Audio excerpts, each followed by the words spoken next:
welcome back to the channel again. How do I begin? So guys, this is a rather different video from the usual things that I am posting, but I think I really need to share this experience that I've had. It is a very life-changing experience, and it made me look a little bit different in life now. So guys, lately I've been feeling different because of many reasons, but there is a specific reason behind that thing. And kasi I'm not clinically diagnosed, but I think I've been really depressed and stressed out about so many things. And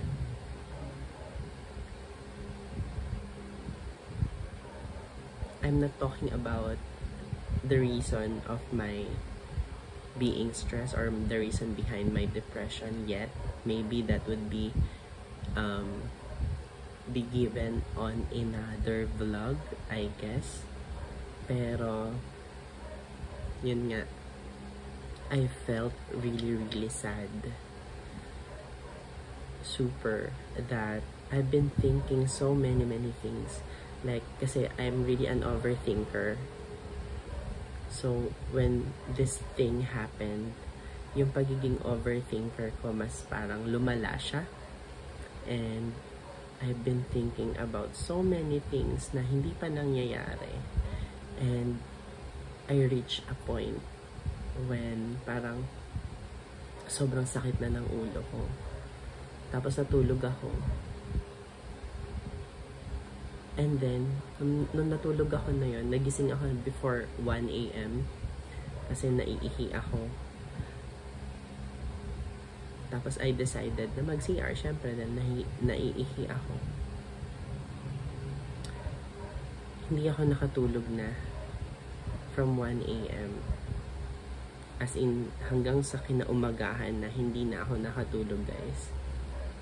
And that day, I was really overthinking so much. Ang dami kong naiisip na mga bagay na pwedeng mangyari because of the situation.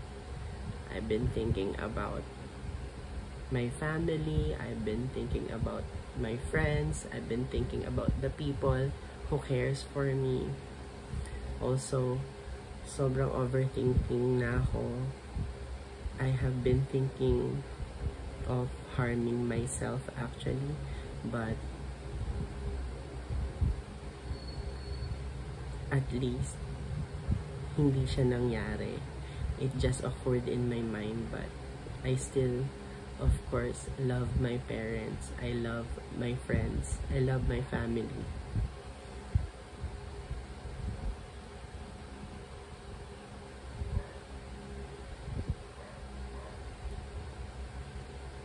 That day,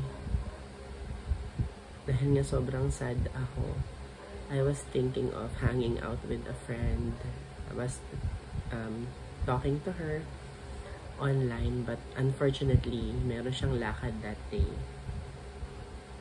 And that unfortunate thing actually is a fortunate thing pala, because instead of me hanging out with her, I actually messaged our pastor.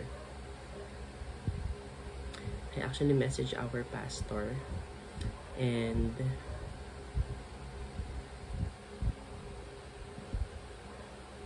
nagsabi ako sa kanya ng nararamdaman ko. And sobrang thankful lang ako kay Pastor Pines kasi he made time for me. Tinawagan niya ako. Di man kami nagkita personal, pero tinawagan niya ako. I was crying the whole time, guys. Like, 11 minutes yata yung kaming nag-uusap. I was crying the whole time.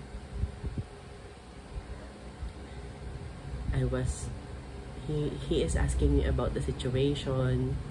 Tapos sinasabi ko lahat nararamdaman. Actually, kahit nga yung hindi niya tinanong, yung sa tingin ko na nangyari,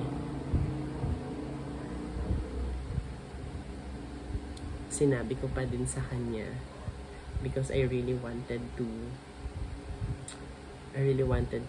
become transparent. I really wanted to release all the emotions na meron ako nung araw na yun. And luckily, si Pastor Pines ngayon nakausap ko. Tinuruan niya ako na sinabihan niya ako, binigyan niya ako ng advice. Sinabihan niya ako sa mga bagay-bagay.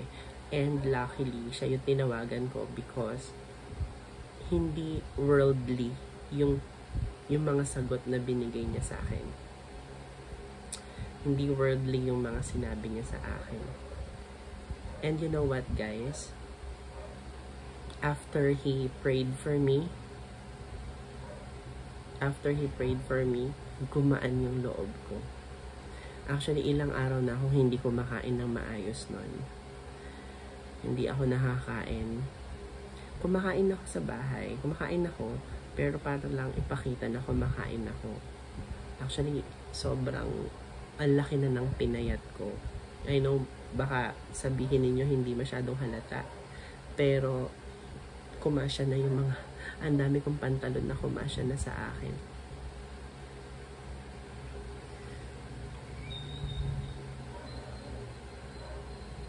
Yun nga, after he prayed for me, guys, nawala yung bigat ng loob ko. Yung feeling mo pag stress ka, diba? Yung parang, yung walang power, yung ganito mo. Walang power yung legs mo. Yung parang nalalambot ka. But after that, nagkaroon ako ng strength. After he prayed for me, nagutom ako. Ayun pa lang yata, after how many days, yung time na kumain ako ulit ng madami. Na as in, yung kain talaga. Hindi yung parang ilang subo ng pagkain lang. Ayun yung first time ko na kumain talaga ako. And you know what I realized? Yung cause of depression ko, yung cause of ng pagiging stress ko, it is mainly because I forgot to call on God. Kinalimutan ko yung Diyos. Guys, I was born a Methodist. So, ever since bata pa lang ako, nakakarinig na ako ng mga ganitong testimony. Nakakarinig na ako ng mga ganitong bagay. Pero, alam mo, kahit na nakakarinig ka pala ng mga ganon, kahit very much used ka na sa ganon, pwedeng ikaw pala mismo pagdaanan mo din yung mga bagay na yun. Not because gusto kang pahirapan, but because kailangan magkaroon pa ng mga bagong testimony. Meron pa mga lumabas na bagong testimony para marinig ng ibang tao. Para ma-share sa ibang tao.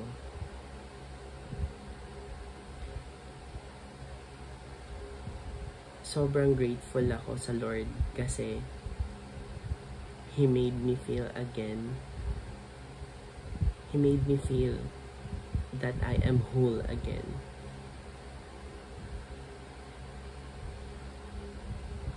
He made me feel how much He loves me. That, ayun yung nakalimutan ko. Kinalimutan ko yung Lord. Hindi ko siya sinama sa mga plano ko. Hindi ko siya sinama sa mga gagawin ko, sa mga ginagawa ko. I totally forgot about Him. Actually, hindi forgot eh. Parang sinadyang kalimutan. Alam niyo yun. And now I realize that we cannot do anything without God in our lives. I know for sure that kung gagayahin niyo ako, nakakalimutan yung Diyos sa mga buhay nila. Walang mangyayari. Kahit pa parang sa umpisa, things are, getting or falling into place. Parang napaka-smooth ng mga nangyayari sa life. Kaya, iisipin mo, ay, kaya ko naman palang mag-isa. Kaya ko naman palang, ako lang yung gagawa. Kaya ko naman pala kahit na hindi ako magdasal. Kaya ko naman pala kahit na hindi ako sumamba. Pero at the end of the day, God will make a way para kalabitin ka. Actually, hindi nga lang kalabitin eh. Pwede kasi dapat parang hambalusin ka na niya.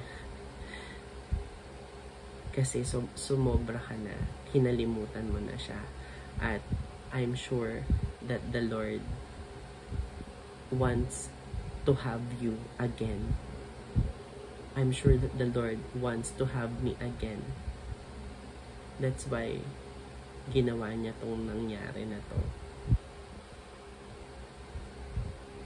I'm really grateful nung araw na yun kasi si Pastor Pines yung nakausap ko. Nagkaroon ako ng other perspective. Nag-open up yung nabuhay yung spiritual life ko, guys. And I am really, really grateful to the Lord for plucking me out of that darkness. Before, guys, nagpe-pray ako yung thank you, Lord, sa araw na to. Tulog na. Ngayon, guys, I make sure that before I sleep, I would talk to the Lord nang nakaluhod. Before I start my day, ganun din. I would make sure na magdadasal ako nang nakaluhod. Because I want to humble myself before God.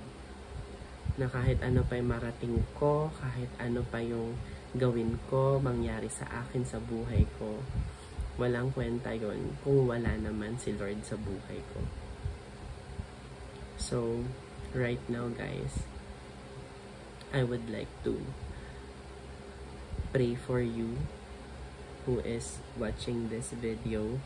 If you are feeling down, if you are feeling stressed, if you are feeling left alone, I would like to pray for you.